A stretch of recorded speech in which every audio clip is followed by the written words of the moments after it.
Bienvenue et merci d'être présent parmi nous pour la nouvelle webconférence de Dessin Public, qui est le réseau des designers intégrés en collectivité territoriale. Et nous l'organisons dans le cadre du MIP, le mois de l'innovation publique organisé par la DITP, la Direction interministérielle de la transformation publique. Et ce soir, nous accueillons deux binômes qui vont vous parler de collaboration avec un designer.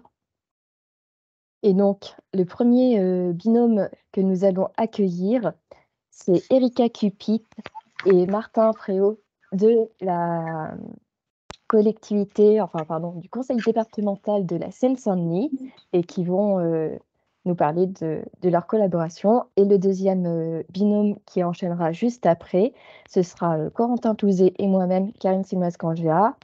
Nous ne travaillons pas pour la même collectivité, mais on va vous expliquer tout ça par la suite. Donc, commençons par accueillir donc Erika et Martin. Merci à tous les deux d'être là ce soir avec nous. Est-ce que vous pouvez déjà vous présenter tous les deux, nous dire un peu quel est votre métier respectif? Enchantée, je suis Erika Cupit, donc je suis designer pour le département de la Seine-Saint-Denis et plus précisément la direction de l'innovation et de la transformation, dans lequel nous avons un pôle innovation territoriale. Donc, mon métier en tant que designer, c'est de concevoir et d'accompagner des projets sur le territoire avec les agents et les usagers.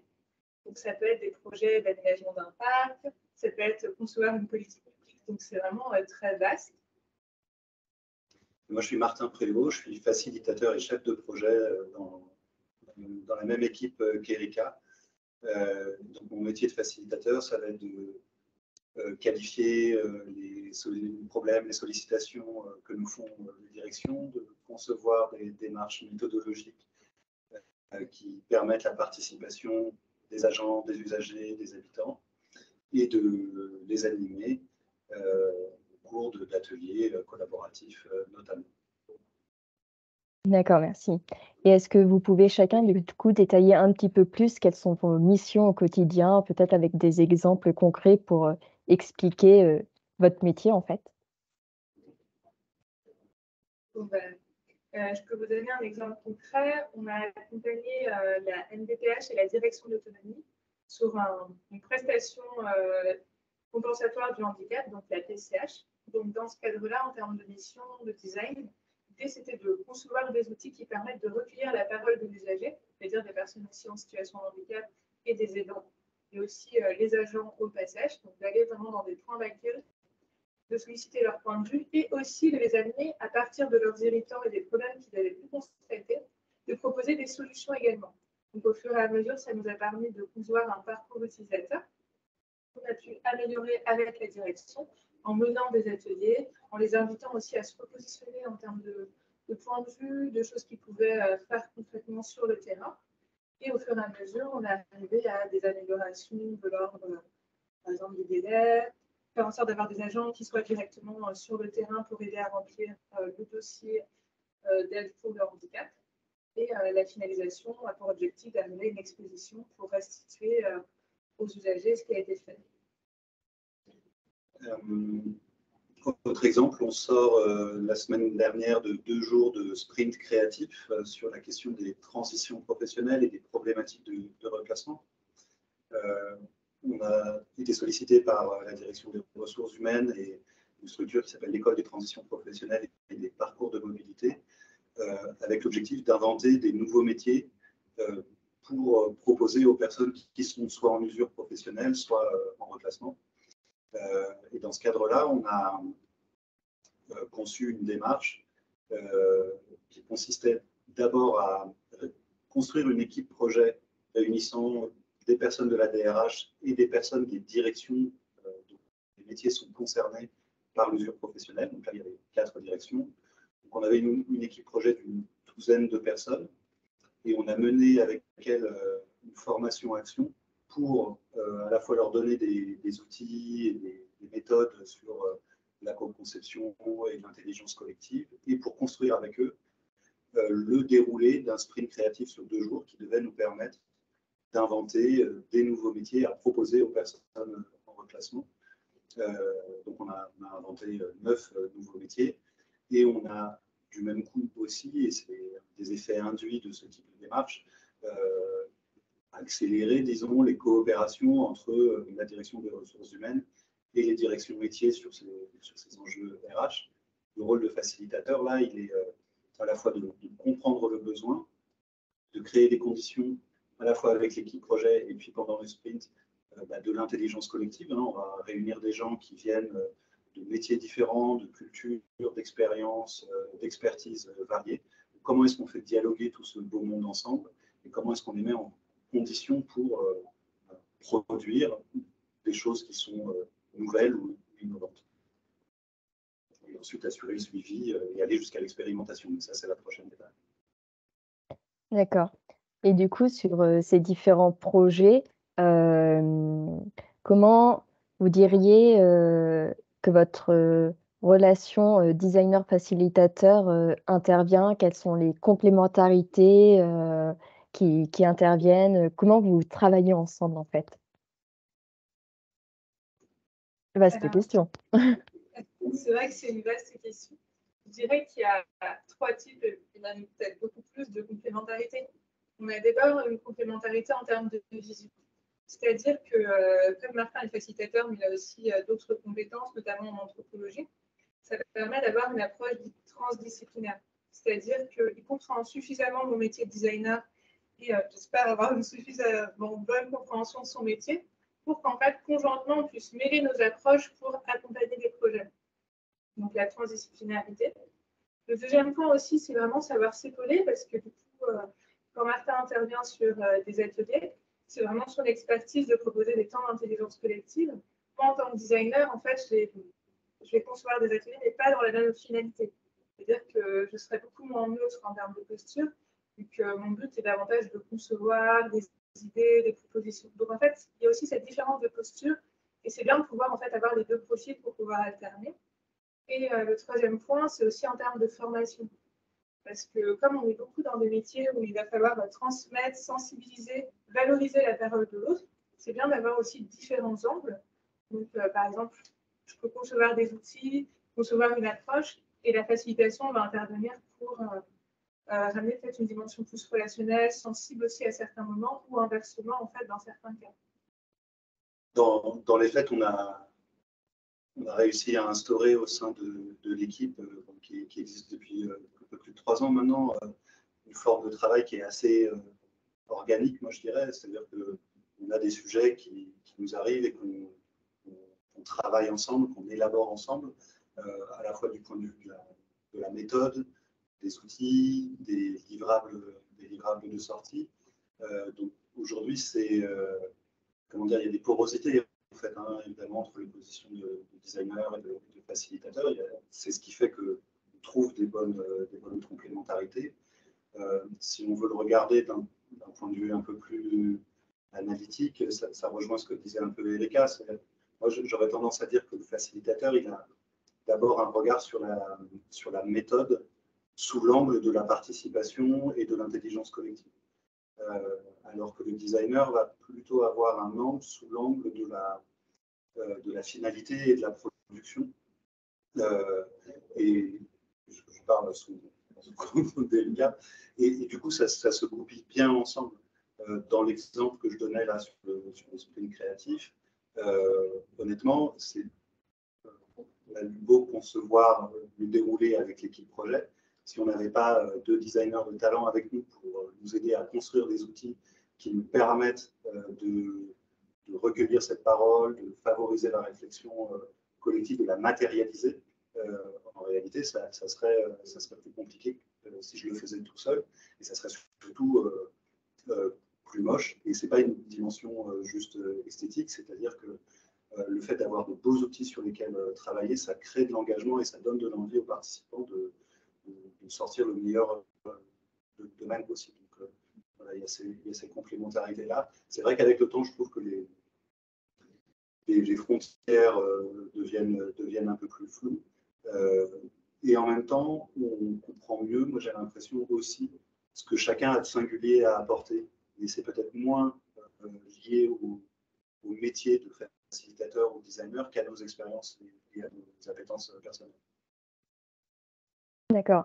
Et du coup, peut-être pour, aller encore plus loin dans ce que vous dites, où, chacun a des spécificités qui apportent dans la construction typiquement d'un atelier parce que chacun a une posture, différente. Est-ce que vous pourriez expliquer un peu, ben, comment vous construisez justement cet atelier-là, dans quel ordre vous procédez ou, qui apporte quoi exactement, que ça soit de manière générale ou sur un exemple précis, pour voir justement les petites subtilités dont vous parlez et justement ce mouvement de plaque, qui se fait entre vos 2 approches et expériences.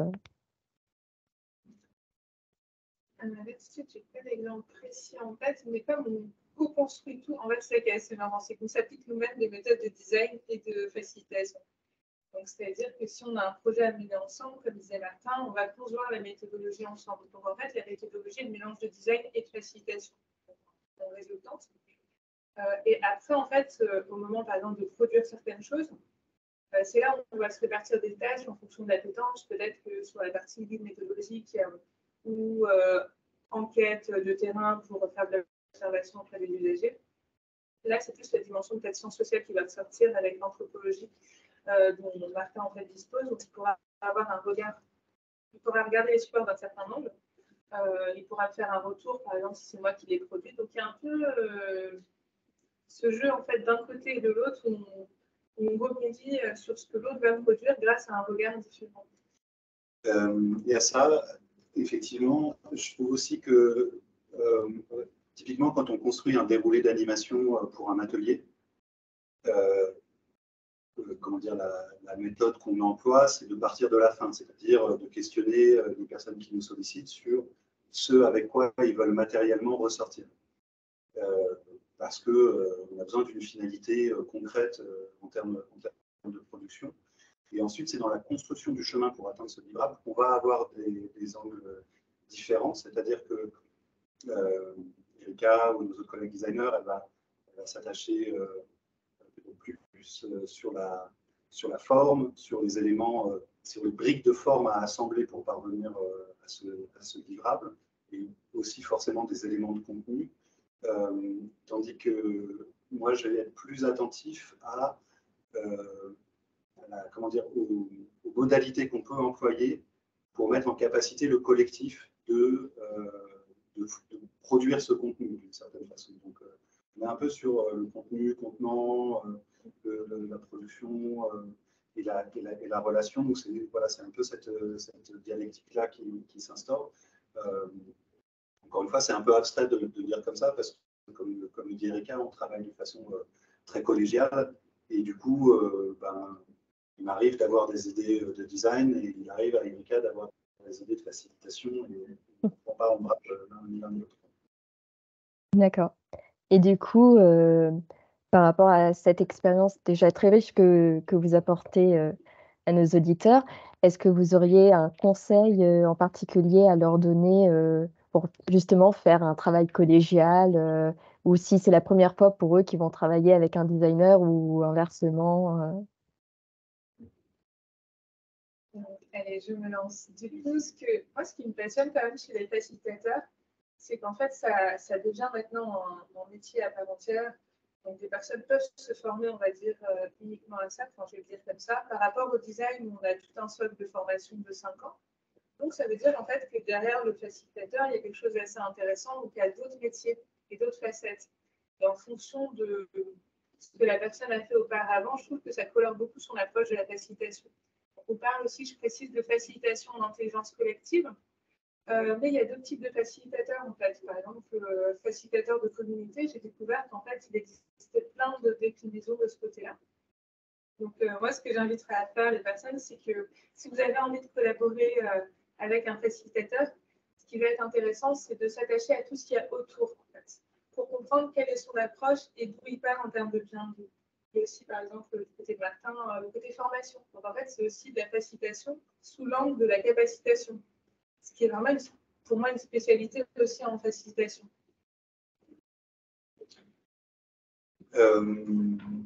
Moi, je dirais que pour travailler avec un designer, ça demande déjà de l'écoute pour comprendre justement, parce que c'est une approche des problématiques et des questions qui est particulière et qui se nourrit, comme l'a rappelé Erika, dans une formation qui est solide.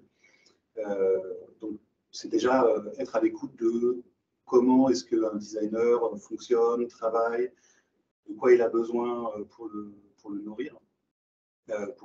Parce que c'est aussi un métier de créativité, donc il faut pouvoir s'alimenter et exercer sa créativité. Donc, je dirais déjà de l'écoute, et puis ensuite, moi je suis fermement convaincu qu'en matière de pédagogie, il n'y a rien qui remplace l'expérience. Donc, c'est de se lancer en fait ensemble sur peut-être des petits objets au départ, hein, une réunion, un petit projet, et de faire l'expérience de ce qui fonctionne ou pas, et de là où on atteint respectivement ses limites. Donc c'est de se tester en fait.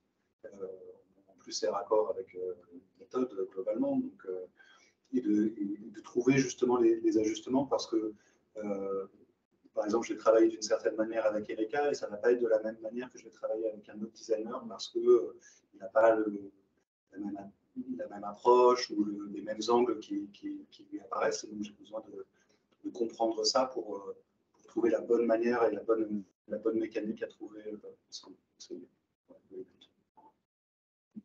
Oui, donc si on résume, il y a un peu le côté, faut déjà designer et faciliter son propre binôme avant de pouvoir le faire avec d'autres personnes. Oui, on est plus fort devant un groupe si on sait déjà comment on fonctionne à deux que si on se retrouve à improviser. Bon, moi je pose beaucoup de questions, mais est-ce que dans nos auditeurs, il y en a qui ont aussi des questions? N'hésitez pas à soit les poser dans le chat et puis moi je vais les lire, soit éventuellement s'il y en a un ou une qui a le courage de se lancer directement, d'ouvrir son micro et éventuellement sa caméra, on vous laisse la parole.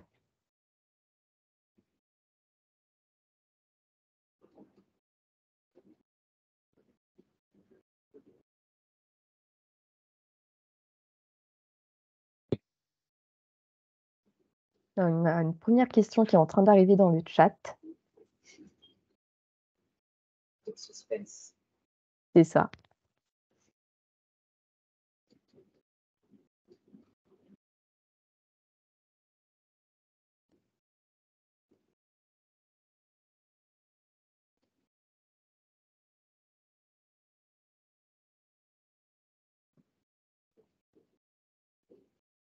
Alors, la question vient de Fabien. Il dit: Bonjour, est-ce que l'ensemble des services fonctionne autour de binômes similaires ou êtes-vous encore des exceptions?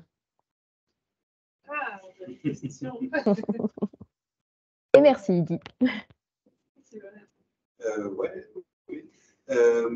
Alors aujourd'hui, on est 6, je crois, au sein du pôle innovation. Donc, il y a 3 designers, une apprentie designer et 2 facilitateurs. Une assistante également et une directrice. En fait, il n'y a pas de binôme défini et pérenne. D'une certaine façon, c'est en fonction des sollicitations qu'on reçoit et des projets sur lesquels on part qu'on se dit qui veut être pilote là-dessus et qui il aimerait avoir à ses côtés pour travailler. Donc, c'est un mode de fonctionnement qu'on a établi au démarrage de cette mission qui est devenue un pôle et qu'on essaie de préserver parce que ça nous permet de garder une cohérence entre la manière dont on travaille et la manière dont on intervient. Donc, c'est à chaque fois à géométrie variable, mais en tout cas, c'est cette façon de fonctionner collégiale qu'on essaie de garder à la fois au niveau de l'équipe et au niveau des projets qu'on accompagne. Donc, c'est une aventure à chaque fois renouvelée. C'est sûr, on peut faire des binômes de facilitateurs, de designers, un designer, un facilitateur. Enfin, c'est très malléable en fonction des besoins. Et il y a des fois, en fait, aussi toute l'équipe et en soutien intervient ponctuellement sur le projet. Et d'autres fois, on va dire, reste en permanence. Et là, on a une équipe, par exemple, de 3 personnes qui va poursuivre un accompagnement. D'accord. Et en attendant, une autre question qui va arriver, une question qu'on peut se poser, c'est est-ce que c'était un souhait d'avoir déjà des designers et des facilitateurs en même temps, ou est-ce que l'un est arrivé avant l'autre? Ben, oui, c'est un choix délibéré.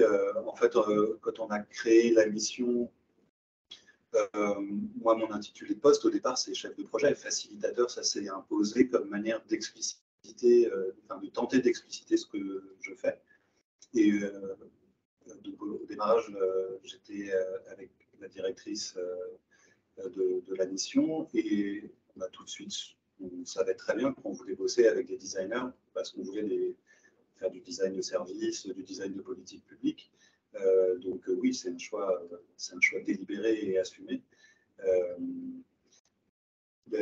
Comment dire, comme l'a dit Erika, le métier de facilitateur, c'est aujourd'hui plutôt une appellation, une fonction. Il n'y a pas de formation initiale pour être facilitateur, ce qui n'est pas le cas pour être designer. Donc, moi, j'ai un peu improvisé mon rôle et je l'ai appelé facilitateur.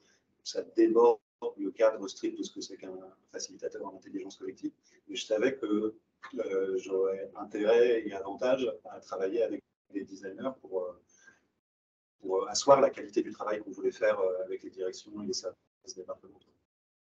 Ce qui est intéressant aussi, dans notre offre de service, on a vraiment les deux dimensions, c'est-à-dire, on va dire, un axe un peu plus facilitation, un axe un peu plus design, et dans les faits, on va dire, les deux sont mêlés. C'est plus en termes d'explication. Par exemple, vous souhaitez aller dans un atelier, vous aidez à le co-construire, on va dire que c'est plus de la facilitation, et pour le design, c'est plus les accompagnements longs, même si à l'intérieur, bien sûr, il y a de la facilitation. D'accord. Je vais enchaîner avec la troisième question qui est arrivée. Avez-vous pour objectif d'installer des pratiques de co-conception dans les équipes en dehors du lab d'innovation? Oui, totalement. Alors, on a pour volonté en fait, de créer une communauté d'innovation.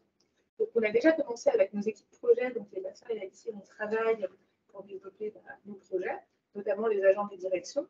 Donc, ça prend, on va dire, au fur et à mesure. Ils développent, on peut dire, des pratiques de co-création par la suite. On en a quelques traces. Mais le but, c'est vraiment d'avoir une communauté un peu plus soudée, un peu plus. On va pouvoir former davantage pour qu'ils puissent monter en compétences et vraiment essayer au sein de la collectivité. Le nom de la direction qui est la nôtre le dit bien, on est une direction innovation et transformation. Donc, disons qu'il y a une partie qui est liée aux projets eux-mêmes. On veut améliorer le service en faisant participer les usagers, on veut développer de nouvelles politiques publiques, penser à partir des besoins et des usages. Mais tout ça, ça implique une transformation culturelle. Il n'y a pas pour nous d'intérêt objectif à conserver notre expertise et en rester les seuls détenteurs. On a plutôt l'objectif et l'intérêt à ce qu'il y ait un maximum de monde qui puisse commencer à travailler différemment.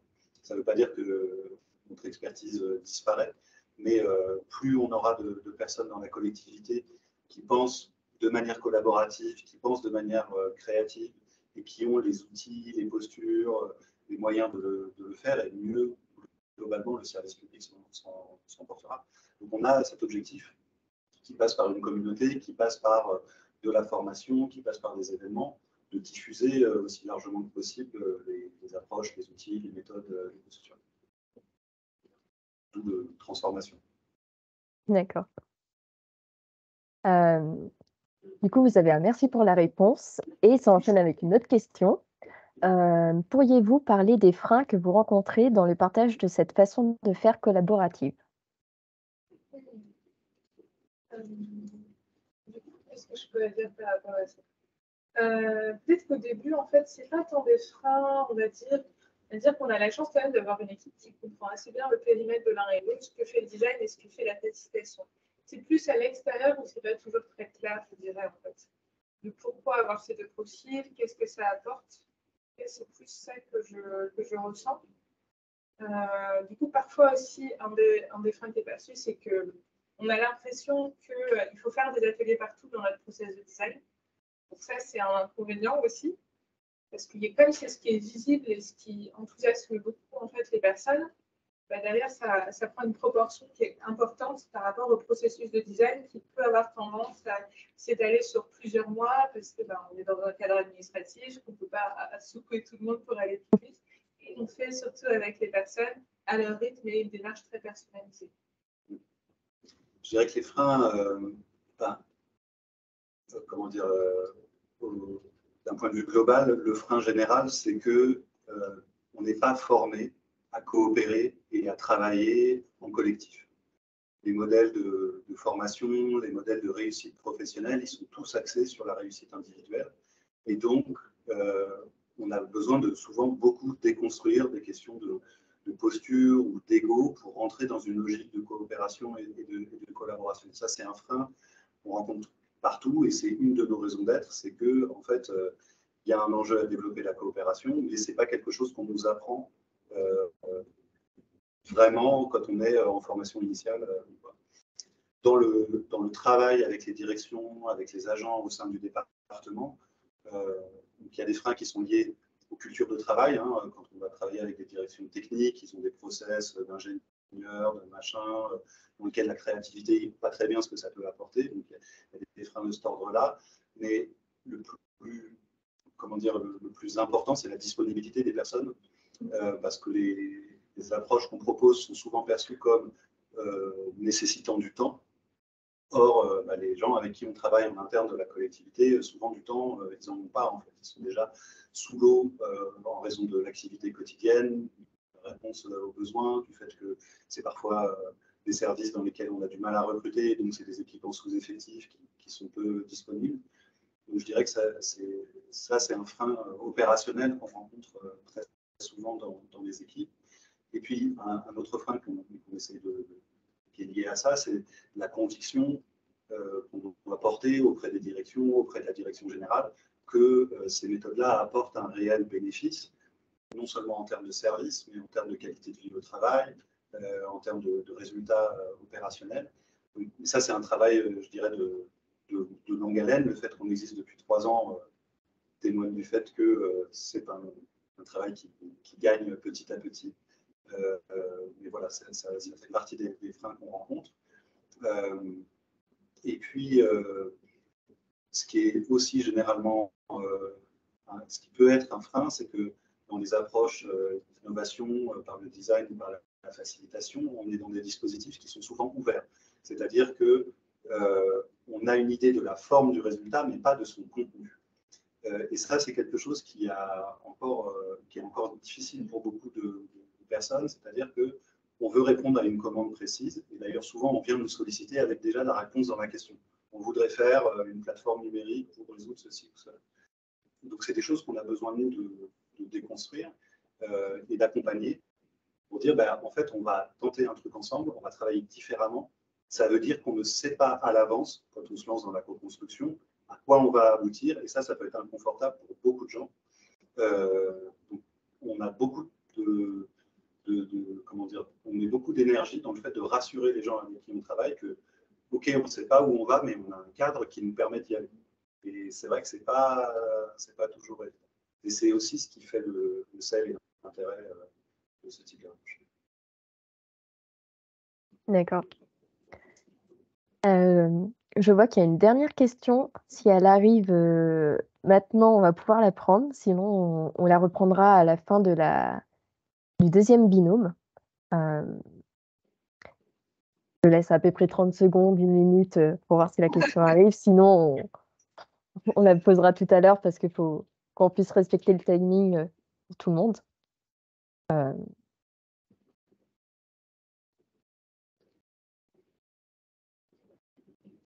Ah, elle est là. Cette fois, c'est Louise qui la pose. Bonjour, y a-t-il une continuité des projets par les agents par la suite de l'intervention, au niveau du portage notamment? Oui, totalement. Alors, ce qu'il faut savoir, c'est que nous, on formalise des contrats de réciprocité. C'est pour que nous, on va s'engager à accompagner la direction, mais c'est bien aussi que la direction s'engage, entre guillemets, à être disponible, présente, à communiquer. Donc, c'est des petites choses comme ça, mais qui ont une importance. Ça permet aussi de formaliser l'approche. Pour chaque projet, en fait, on définit une approche personnalisée, on va dire, en fonction des besoins de la direction, peut-être des besoins de formation, de ce qu'on a identifié comme frein aussi potentiellement à renforcer, donc besoin de plus de contact avec les usagers. Au sein de ce contrat, on a toutes ces informations-là. Donc, on va faire un contrat généralement pour aller de la phase, par exemple, d'immersion, compréhension du problème, à la phase d'idéation, préconisation. Et là, par exemple, ça nous a pris 6 mois. Et en fonction des arbitrages qu'on aura sur les solutions qui en sont sorties, on va pouvoir amorcer la suite. Donc, on a des projets, on a d'abord accompagné la conception d'une offre de service pour un centre de ressources Europe et international, qui par la suite arrive sur l'aménagement d'un tiers-lieu partenarial, toujours autour de ces thématiques, mais ouvert aux autres directions. Et là, maintenant, on engage la signalétique. Donc, en fait, ça va faire 1 an et demi, si je ne me trompe pas, qu'on les accompagne.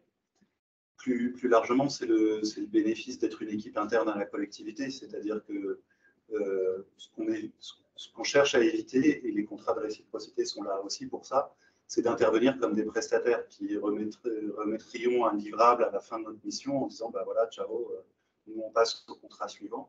En fait, comme on est à l'intérieur de la collectivité, on peut continuer à suivre les choses, éventuellement à étayer des professionnels s'il est besoin. Un des projets qu'on a mené, par exemple en expérimentation, ça a été l'installation de comités usagers au sein de circonscriptions de services sociaux, donc des instances de participation entre travailleurs sociaux et personnes accompagnées. On a construit avec les équipes ce que pourraient être ces comités, on les a expérimentés avec eux pendant 1 an, et aujourd'hui, ils font vivre ces comités au sein de leur circonscription, indépendamment de nous.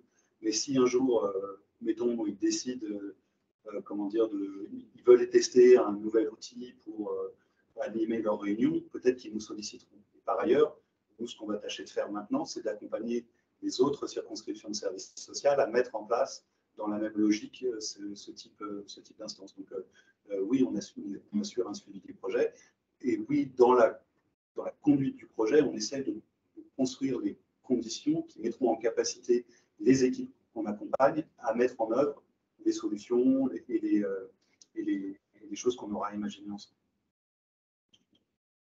D'accord, merci beaucoup. Du coup, je vous propose d'arrêter là pour ce premier binôme et de passer la parole au deuxième binôme. Et du coup, comme je l'ai dit, j'interviens dans le deuxième binôme. Donc, je passe le relais pour la facilitation de ce binôme-là à Erika, qui va se changer de rôle cette fois-ci. Je te laisse la parole. Bon, bah, super, merci beaucoup. Donc, on a le plaisir du coup d'accueillir Karine et Corentin. Est-ce que vous pouvez nous expliquer votre métier et vos missions? Oui, je peux commencer. Donc, Corentin Touzet, je suis conseiller numérique territorial pour Enjeux numériques. Et donc, c'est une mission plutôt transversale autour de l'accompagnement de collectivités sur la mise en place d'une stratégie d'inclusion numérique. Donc, avec un accompagnement un peu à 360 d'un côté animation très concret à l'échelle du territoire, avec de l'aide en tant que telle des habitants, et tout un volet d'accompagnement à la structuration à la fois de la stratégie politique et des services publics qui pourraient être nécessaires justement pour répondre à la hauteur de ces besoins. Et donc, moi, je suis designer, mais je ne suis pas sur un poste de designer en tant que tel. Je suis sur un poste de coordinatrice numérique au sein de la mairie de Beaugé-en-Anjou. Donc, j'interviens sur les différents projets numériques de la ville, en fait, que ça soit aussi bien dans le volet plus service public que sur le côté politique publique, du coup, par mes méthodes de design. Et donc voilà, donc ça va être aussi bien de la création de projets, du suivi, des missions de conseil. Ça va être assez large et ça va toucher aussi tous les pans de la mairie. Je vais être assez transversale et aller voir pas mal de services de la mairie. Est-ce que vous avez un exemple de projet à nous partager, soit ensemble, soit individuellement? Ça va permettre à nos auditeurs et auditrices d'avoir quelques précisions. L'un des gros projets sur lesquels on travaille actuellement, ce sont les accueils numériques de proximité. faut savoir que la mairie de Beaujeu-en-Anjou, c'est une commune nouvelle qui regroupe 15 communes. Et le choix qui a été fait, c'était de garder les 15 mairies déléguées ouvertes. Sauf que l'on est sur un territoire qui est rural, qui a une superficie de 2,5 fois la taille de Paris. Donc, garder cette notion de proximité pour les usagers est très importante. Et de là, on s'est associés pour avoir une réflexion commune tous les deux sur qu'est-ce que serait un accueil numérique de proximité dans une mairie déléguée. Donc là, on a passé 1 an de co-construction vraiment avec la direction, avec les secrétaires, avec la Maison France Service, pour vraiment répondre à quelle forme que ça pourrait prendre, quel serait le fond de l'intervention, qu'est-ce qu'on viendrait faire dans ce point d'accueil. Et donc là, on est en phase de lancement d'un test, justement pour tester dans 4 mairies, parce que on va pas lancer dans les 15 d'un coup, justement, là, pour avoir une période de 4-6 mois, pour voir comment est-ce que les gens s'en emparent, est-ce que ça répond totalement, est-ce qu'on doit adapter, et concrètement, ça va ressembler à un dispositif très simple. Je peux peut-être te le laisser expliquer, Corentin. Oui, l'idée en fait c'était d'avoir un point d'entrée assez clair de l'offre d'accompagnement numérique de la commune. C'est qu'on est sur à la fois même le mot, on s'est rendu compte que le mot même, en fait, accompagnement numérique, médiation numérique, étaient des mots qui n'étaient pas forcément connotés de sens pour plein d'habitants. Et c'était comment est-ce qu'on pouvait le mettre face à eux de manière plus simple et par l'intermédiaire aussi d'un visage humain que forment les secrétaires. Et en fait, en plus, c'est un maillage de proximité qui nous semblait assez pertinent vu qu'on parle de l'accessibilité aux services publics et donc entre autres de l'accessibilité à une offre d'accompagnement numérique. C'était vraiment ça notre sujet. On parle à chaque fois d'aller vers, de comment est-ce qu'on peut se rapprocher au plus proche des gens. Et là, on avait la chance d'avoir ce maillage assez fin de services publics déjà ouverts. Et donc, c'est comment en fait on peut remettre ces mairies déléguées au centre du circuit de l'usager et au centre de l'information même de l'habitant sur un ensemble de services, dont du coup numérique administratif. Là où ça s'est inscrit en plus dans une logique plus générale, c'est que donc Karine travaille à l'échelle de la commune de Beaujeu-en-Anjou et moi, en jeu numérique, on travaille à l'échelle du département. Et ce qui fait qu'on a pu se mettre en lien avec d'autres communes qui avaient les mêmes réflexions. On a un département où il y avait pas mal de fusions en communes nouvelles qui se sont faites. Et ce qui fait que cette réflexion autour de la place des mairies déléguées dans le service, enfin dans le circuit de l'accompagnement numérique communal, il s'est inscrit dans 4 différentes communes, donc avec Noyon-Village, Montrevaux-sur-Èvre et Chemillé en Anjou. Et ça nous a permis de créer un vrai comité départemental de réflexion et avec à chaque fois des réponses très différenciées. Ça qui est aussi intéressant parce qu'elles sont toutes faites en co-construction avec le local. Ça, c'était quelque chose qui était très important pour nous. Tout a été travaillé en particulier avec les secrétaires de mairie. Donc, en plus, un métier qui est en tension, surtout en espace rural. Il y a eu des lois qui sont passées très récemment pour revaloriser le poste de secrétaire, à quel point c'était un métier en tension et très important pour le fonctionnement d'une commune. Et en plus, nous qui se situons dans des communes nouvelles où il y a une sorte de translation qui se fait entre un métier d'administration et un métier d'accueil qui se divise en fait du fait de la montée en échelon de ces communes. Et ce qui fait que la solution, elle se fait en trois volets. On a mis en place une formation qui s'est définie à partir des besoins avec les 4 communes et qui a été coécrite avec le CNFPT du département et qui a été testée en avant-première par quelques secrétaires justement test de l'ensemble du département qui nous ont fait un premier retour et qui nous a permis de réadapter déjà la formation. Donc ce côté d'adaptation, on essaie de le faire vraiment à tout niveau. Donc au niveau de la formation initiale, il y a la question d'une définition d'un nouveau service. Donc voilà, il y a un nouveau service maintenant en mairie avec une autre manière de renvoyer les personnes vers des services dédiés, donc avec un outil intermédiaire et un service d'aide administrative de premier niveau qui se fait sur place et qui s'incarne du coup par un équipement numérique spécifique en double écran, double usage, double interaction entre l'habitant et la secrétaire, de manière à pouvoir accompagner l'habitant dans sa démarche et pas simplement être un formateur de l'information, vraiment, mais de co-faire la demande avec l'habitant de manière à favoriser un peu l'autonomie. Merci beaucoup. En tout cas, c'est super intéressant comme projet. Alors, je sais que votre binôme est un petit peu particulier. Comment êtes-vous venu à travailler en binôme et quels sont les impacts de ce binôme intercollectivité sur votre collaboration? Oui, donc effectivement, on vient de deux structures totalement différentes.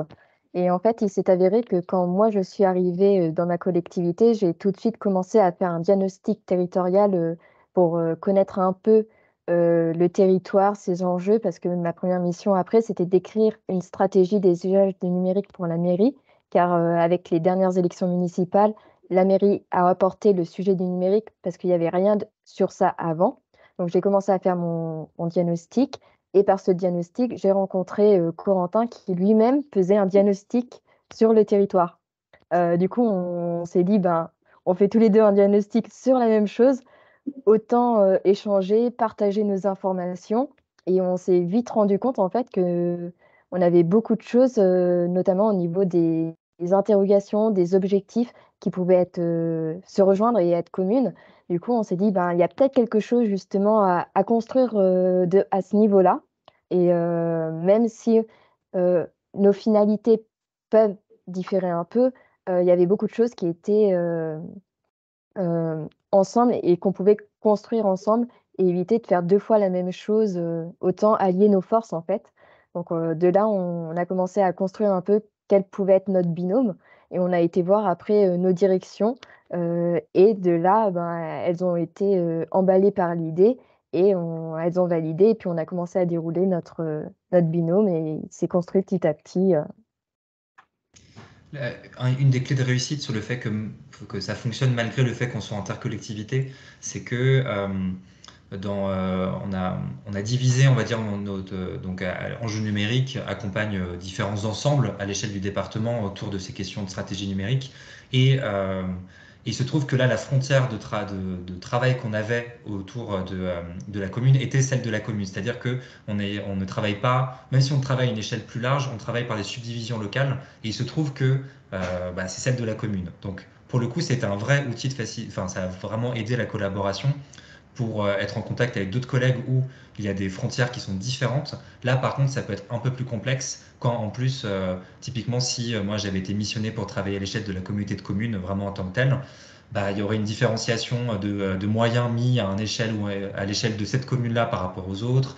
J'aurais constamment essayé de tirer vers plus large que le schéma de l'action. Donc voilà, aussi on a eu cette chance-là d'avoir des frontières de travail qui se recouvraient, mais aussi parce que finalement, nous avons aussi nous défini nos échelles de travail, nos frontières de travail en fonction de la dynamique locale aussi, quoi. Et comme on a vu qu'il y avait des moyens mis à cette échelle-là, voilà, on s'est proposé de, d'accompagner ces moyens-là et d'en faire un territoire un peu d'expérimentation aussi. Ça nous permet, le fait d'avoir une designeuse en interne dans une collectivité nous permet d'aller plus vite aussi en fait et d'en faire un vrai territoire d'expérimentation plus intense avec des enseignements après qui nous servent à l'ensemble du département. Dans le sens où comme ça, je fais à la fois passeur de ce qui se passe à l'échelle du département vers la commune, mais à l'inverse aussi, on expérimente des choses dans la commune qui me permet ensuite de partager à mes autres collègues chargés de mission à l'échelle du département pour voilà, faire écho de ce qu'on expérimente. C'est très intéressant. On sent beaucoup aussi cette dimension territoriale qui ressort pas mal. Ce qui nous amène à la question suivante. Quelle complémentarité entre le design et l'animation territoriale? C'est assez complémentaire dans le sens où donc moi je ne suis pas designer mais je viens à la base de la médiation culturelle, ce qui fait que l'entrée, le respect de l'usager entre guillemets et l'entrée par les gens, c'est quelque chose qui est un peu central dans ma manière de travailler dans tous les cas. Donc je n'étais pas on va dire enfin je suis pas si éloigné finalement des méthodes de design. Euh, mais là où il y a une vraie complémentarité, c'est aussi au niveau de... de la méthode design vient ouvrir en permanence le champ des possibles moi j'ai un peu aussi des fois le rôle de garde-fou. Je viens mettre entre guillemets des frontières au diamant en quelque sorte d'ouverture des possibles où des fois c'est intéressant du fait des besoins aussi d'une logique territoriale aussi du fait que je suis plus en lien avec le départemental et d'autres échelons de réflexion des fois plus politique on va dire et de plus stratégique au niveau de développement départemental, ça permet de relier avec ces différents effets-là et de venir recadrer, on va dire, par une sorte de réalité territoriale. Vraiment, on a besoin d'ouvrir avec le design, c'est ça qui est super intéressant. Mais voilà, j'ai ce bornage-là qui est intéressant. Et après, c'est vraiment aussi l'échelon hyper local et plus départemental qui est très intéressant dans notre binôme, avec la réalité très fine que porte Karine, et là encore, moi, le côté un peu plus départemental qui est assez complémentaire. Oui, puis pour compléter, il y a le fait effectivement que comme on est à 2 échelles différentes, ben, en fait, toutes nos actions vont se dédoublonner. Donc dès qu'on va valoriser, par exemple, quelque chose, ben, une com qui vient de la mairie, on va beaucoup communiquer sur le territoire, dès le début, au fur et à mesure, ça va compléter, tout notre processus. On va pouvoir du coup avoir des retours rapidement. À l'échelle du département, on va communiquer aussi, mais ça va être plus déjà sur le continu avec les autres professionnels et puis après il y aura une com, plus institutionnelle à la fin, donc ça se complète beaucoup l'un par rapport à l'autre. Hem, Effectivement, vu que, comme tu l'as dit, tu es un peu mon garde-fou parce que du coup, forcément, je vais apporter ce petit côté, du designer qui va vouloir tenter plein de trucs et comme en plus, on nous apporte, d'autres possibilités encore parce qu'on nous apporte une ouverture, justement avec, le CNFPT, avec les autres communes, qui ont les mêmes problématiques que nous, ben, du coup, on peut vraiment, rentrer dans une ouverture du champ des possibles, qu'on n'aurait peut-être pas pu avoir en restant seul dans notre coin. Et là, clairement, ça crée une bouffée d'air pour, les projets, et aller encore plus loin qu'on aurait pu le faire tout seul. Clairement, il y a avoir vraiment ce côté 2 échelles, c'est hyper enrichissant et ça amène nos projets beaucoup plus loin, que qu'on l'aurait fait autrement. Hem, Ça nous force à documenter aussi, c'est qu'on a, mmh, on sait bien que c'est important de documenter, mais des fois on documente pour un public abstrait, et là on documente pour un public très concret, c'est-à-dire d'autres collègues. Moi, je documente pour mes réunions d'équipe du mardi, quoi, d'une certaine manière, et donc ce qui fait que ça nous force à être très à jour sur ça, et c'est super intéressant parce que ça nous permet en plus, voilà, de relever du général, du spécifique qu'on rencontre en flux permanent, vu qu'on sait que ça va être retesté autre part, et donc en fait on va finalement fusionner plein de spécifiques et très rapidement, là en moins de 2 ans, on arrive déjà à avoir du général qui naît de la spécifique, d'une solution qui s'est construite spécifiquement à un endroit, qui s'est retestée spécifiquement à un autre. Et au fur et à mesure, en fait, le jeu de ping-pong fait même que ça nous revient à nous avec déjà synthétisé et testé de plein de manières différentes. Donc mmh. voilà, ça accélère tout ça aussi, c'est assez chouette pour ça. Oui, ça permet aussi d'avoir, de dire en fait dans ma mairie, en fait, on n'est pas les seuls à se poser cette question-là. Il y en a d'autres et eux, ils le font de d'autres manières. Échangeons avec eux et voyons, parce qu'il y a pas une seule solution qui existe, il y a plein de solutions qui existent et comment on peut se nourrir les uns les autres et justement cet échange se fait parce qu'on a un interlocuteur au-dessus de nous qui a cette vision d'ensemble, alors que, ben, en restant tout seul, on n'aurait peut-être pas pu avoir cette vision, et cette ouverture. Est-ce que vous avez des conseils à donner à nos auditeurs et auditrices? Je te laisse commencer, Karine. Ouais.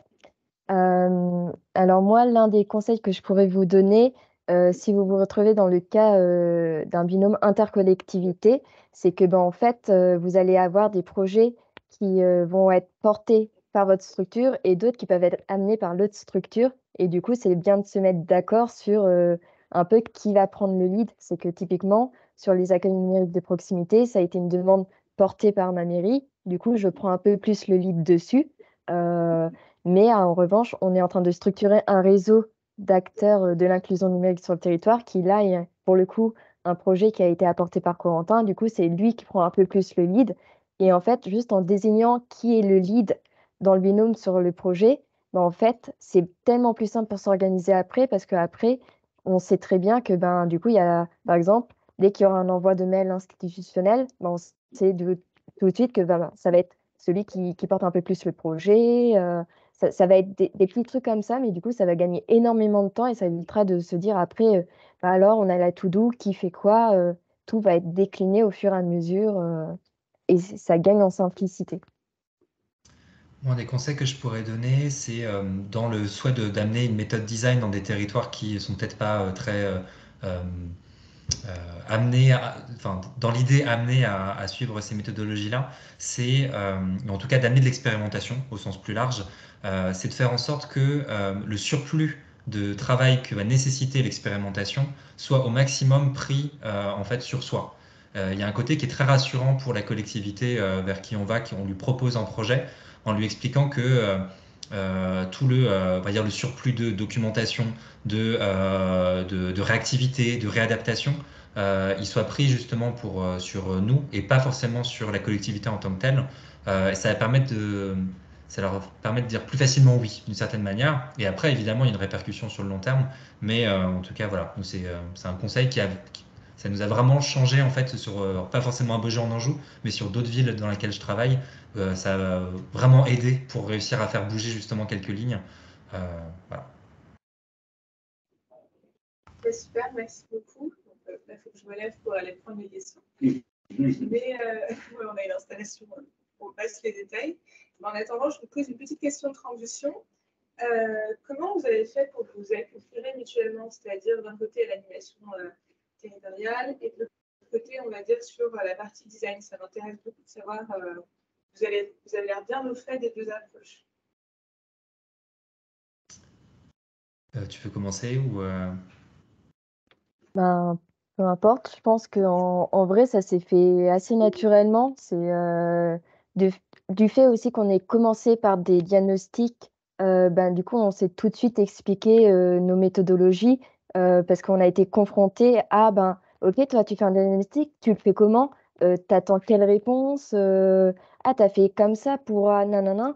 Et du coup, de fil en aiguille, ben, on s'est, avant même de se connaître, on s'est présenté la manière dont chacun travaillait. Du coup, ça a permis d'avoir une compréhension bien plus fine et plus rapide qu'on aurait pu avoir. Et après, effectivement, comme disait Corentin tout à l'heure, comme il vient de la médiation culturelle, il a aussi cette ouverture d'esprit de base qui fait qu'il va comprendre plus facilement et plus rapidement des méthodes de design. Et après, ben, on a construit petit à petit et on adapte aussi nos méthodologies l'un par rapport à l'autre. Et des fois, on va aller plus sur les siennes, des fois plus sur les miennes, des fois on va hybrider. C'est un vrai travail de binôme au quotidien. C'est ça, on a un logiciel à peu près commun en fait, enfin d'une certaine manière. Et en plus, bon, pour ce qui a pu aider, c'est j'ai fait entre autres l'année dernière un certificat complémentaire pour apprendre plus sur le design de service justement, donc pour apprendre un peu plus le vocabulaire qu'utilisait Karine et ses méthodes. Mais de base, on avait un logiciel assez similaire, donc ouais, ouais, je séparais, la frontière est pas si franche, on va dire, entre nous pour le coup. Bon, bah, merci beaucoup. C'est super parce que Fabien nous a posé une super question dans le chat. À l'échelle de la collectivité ou du département, comment jaugez-vous la maturité aux approches de design de service? Et après, il y a une deuxième question, on la posera juste après. Je peux commencer si tu veux, Karine. Vas-y. Alors la maturité, elle est mixte, c'est-à-dire que pour moi, il y a des gens qui sont très prêts pour ce côté-là, mais une chose qui s'est passée, c'est qu'il y a des méthodes de design qui ont été en fait décorrélées d'un projet plus complet, qui ont été vraiment des sortes de petites briques qui ont été prises et utilisées sans forcément intégrer l'ensemble des tenants il y a des briques de design de service qui ont été amenées, mais sans faire le projet au complet. Et ce qui fait que des fois, il y a une certaine réticence de certaines personnes parce que ils sont encore avec la logique de design de service, c'est long, ça prend énormément de temps, de ressources, parce qu'ils ont aussi des fois été mal accompagnés par simplement quelques briques. Donc,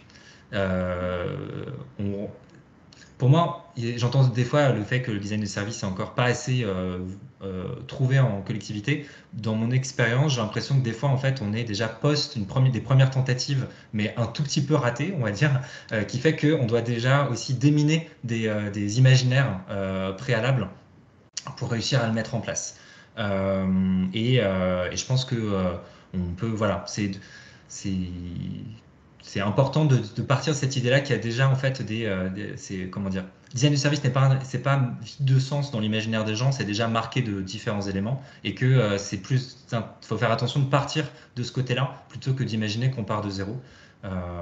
Et donc que c'est à renforcer dans sa viabilité, mais avec le côté où, en particulier quand on est face à des usagers, en fait, beaucoup, où là c'est entendable, enfin les gens entendent à quel point ça peut être intéressant, mais où justement là pour nous c'est facile, c'est qu'on ait cette ressource extérieure où on peut prendre ce temps-là, c'est ce que je disais tout à l'heure, c'est ce temps complémentaire qui est nécessaire mais qui sera utile au long terme, ça on explique, mais il n'empêche dans la pensée court-termiste, des fois c'est dur de mettre ces ressources-là à l'instant T.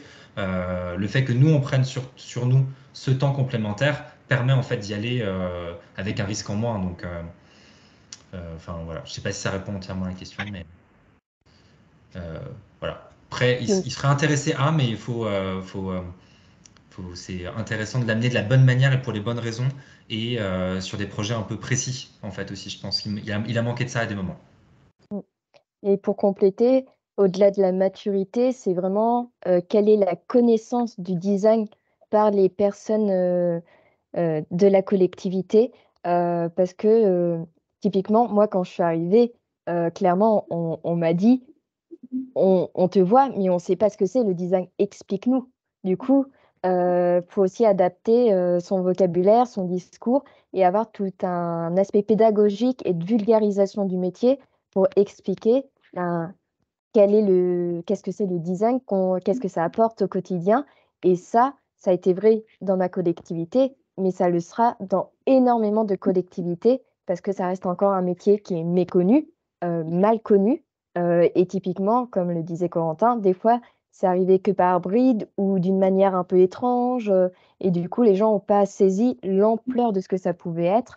Et en reprenant les bases, en expliquant simplement, en montrant des exemples, là, on va pouvoir embarquer plus naturellement les gens et la maturité, elle va se construire au fur et à mesure et ne cherchez pas à embarquer immédiatement, les 500 agents d'une seule collectivité. Commencez par trouver, des appuis, ça peut être 1 personne, 2 personnes, 3 personnes et après ça va grossir au fur et à mesure, par l'exemple tout simplement.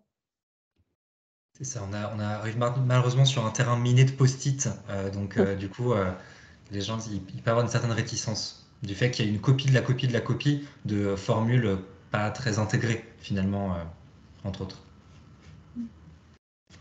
Alors, la deuxième question de Fabien était: quelles sont, selon vous, les prochaines étapes à débloquer pour améliorer vos conditions de travail et l'impact de vos interventions? Bah, je vais plus laisser Karine répondre parce que moi je suis vraiment en rôle un peu sur presque d'ingénierie, donc en fait je viens au service des territoires, donc ça repose moins sur moi je pense. Moi, enfin, je suis moins cas spécifique, c'est moi je vends une action d'une certaine manière, donc je vais plutôt laisser Karine répondre. Je pense que là, il y a vis-à-vis de ma situation à moi, je pense que l'un des points bloquants peut être le fait qu'on m'a embauchée sur un aspect seulement, du design où j'interviens, c'est-à-dire que sur des missions de coordination numérique. Et du coup, je rentre toujours par la porte du numérique, mais on voit bien que, ben, en fait, le design va s'immiscer partout. Il va commencer après à toucher plein d'autres aspects. Donc là, on a été, titiller le métier de secrétaire, par exemple. On a été titiller, la notion de créer un réseau d'acteurs territorial. On il y a Le métier du ça va social. toucher les métiers du social aussi, enfin ça touche énormément de choses et la prochaine étape, c'est de faire comprendre qu'en fait, heu, le design n'est pas seulement une méthode, c'est pas seulement, des procédés, mais c'est vraiment quelque chose à part entière et que, bah, faut appeler un chat et basculer sur vraiment, des missions de design et après appliquer à différents projets et pas cacher ces méthodes et ce design derrière un projet. C'est faire la bascule en fait de ce qu'il y a actuellement. Et rien que ça, je pense que du coup, ça permettrait d'avoir un plus grand champ d'intervention possible, ou en tout cas de le mener de manière peut-être plus facile à l'avenir. Alors, une autre question. Vous dites qu'il s'est passé 2 ans entre le passage du spécifique au général. Est-ce que vous avez identifié des points pour qu'une prochaine fois ce temps soit réduit? Alors, pour le coup, par rapport, là, on n'a parlé que d'un volet, on va dire, avec la question des mairies déléguées, mais en fait, ça s'inscrit dans une stratégie quasi départementale de politique publique d'inclusion numérique. Ce qui fait qu'en vrai, 2 ans, je suis assez content du fait que ça ait duré que 2 ans, où on est passé parce qu'en fait, ça inclut toute une question de comment est-ce qu'on structure une offre lisible pour tous, dans des territoires qui sont pourvus de manière très différente, dans des structures différentes. Enfin, comment est-ce qu'on voilà, qui soit pérennisable et reproductible sur l'ensemble du département, entre de l'urbain et du rural. Enfin, en fait, il y avait énormément de paramètres à prendre en compte. Donc, pour ce volet-là, je suis assez content qu'on soit sur 2 ans. Après, sur le projet des mairies en tant que tel, on est un peu moins. On est sur au final, on va être à peu près sur 1 an et demi, je pense, entre la commande politique initiale. Parce qu'en plus, là aussi, notre travail, c'est que la commande politique était très simple, était est-ce qu'on met des ordinateurs ou pas dans une mairie? Et à la fin, vous voyez, on arrive avec une formation, une revue du circuit usager au complet. Enfin voilà, c'est un peu le côté aussi on nous ouvre une porte et on explique que c'est pas la bonne porte qui est ouverte et que c'est plutôt le mur qui a à réfléchir, quoi. Et, donc là, on est sur 1 an et demi, mais avec tout le cadrage politique aussi, en fait. Donc, ce qui fait que voilà, on a eu une commande politique. Nous, on a fait après une petite étude très abstraite, on va dire, avec un peu de concret, jusqu'à avoir l'aval politique sous 3 mois à peu près, pour mettre des ressources dessus. Et après, ouais, après 1 an entre l'écriture de la formation, l'écriture des tests, etc. Voilà. Comment est-ce qu'on peut accélérer ça? Je sais pas trop en vrai pour ça. Ça, 1 an et demi, ça me semble pas trop mal pour à l'échelle où on fait à 4 communes, quoi. Et en vrai, il n'est pas nécessaire non plus d'aller trop vite parce que en fait, justement, l'une des forces des méthodes qu'on utilise de facilitation d'animation, de design, c'est qu'en fait, dans le temps de conception, au lieu de le réduire au maximum et de lancer très vite l'opération, c'est qu'on va se dire, on prend le temps de réfléchir, de détricoter justement, c'est quoi la commande? C'est quoi la solution potentielle qu'on nous a déjà amenée avec la commande et de voir est-ce quelle est la vraie problématique? Quels sont les vrais enjeux? Est-ce que tous les bons acteurs sont autour de la table? Et après de construire avec tout le monde, et de prendre le temps parce qu'en fait, le temps qu'on va prendre là, ça va potentiellement nous éviter des écueils, parce que typiquement, oui, dans les mairies déléguées, on aurait pu s'en tenir à la commande qui nous disait: «On veut des ordinateurs». Oui, on aurait pu mettre ça. On aurait lancé très, très vite. Est-ce qu'on aurait répondu aux besoins, des usagers? Mystère. Mais du coup, là, on a apporté une autre solution. Ça a pris certes plus de temps. Là, on est en train de tester, mais on voit déjà des premiers résultats qui sont hyper valorisants pour le travail qu'on a fait en interne, mais aussi en direct pour les secrétaires parce que elles se sentent à l'aise pour accompagner. Les enfants, ils sont tout de suite rassurés parce qu'ils ont un cadre sécurisant. Ils savent qu'ils vont ressortir avec une réponse ou un renvoi vers un autre interlocuteur, fiable. Du coup, tout le monde gagne au change. Donc des fois, tout réduire sur la phase de conception peut être la fausse bonne idée. Après, là où on pourrait gagner du temps dans la logique, c'est que nous, on a intégré dans le processus même la réflexion sur la reproductibilité de ce qu'on faisait.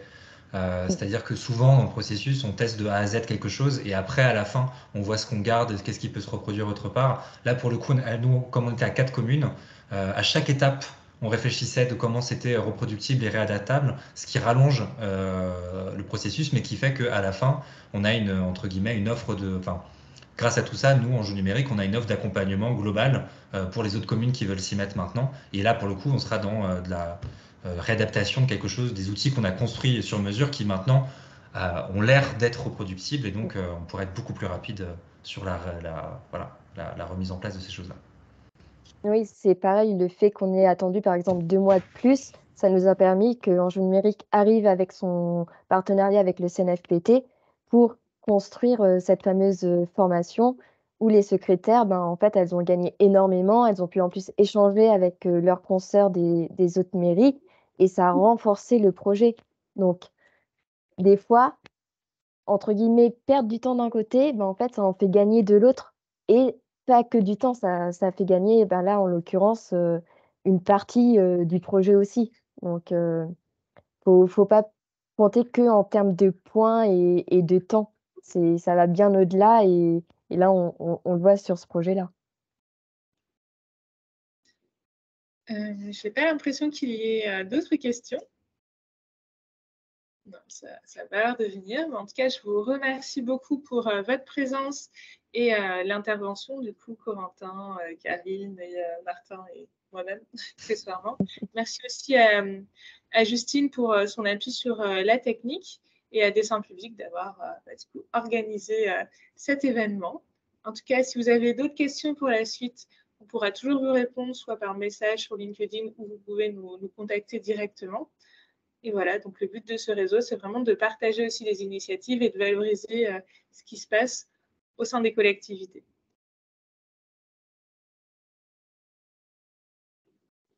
Bon, merci à tous. Au revoir. Merci pour l'invitation. Merci beaucoup.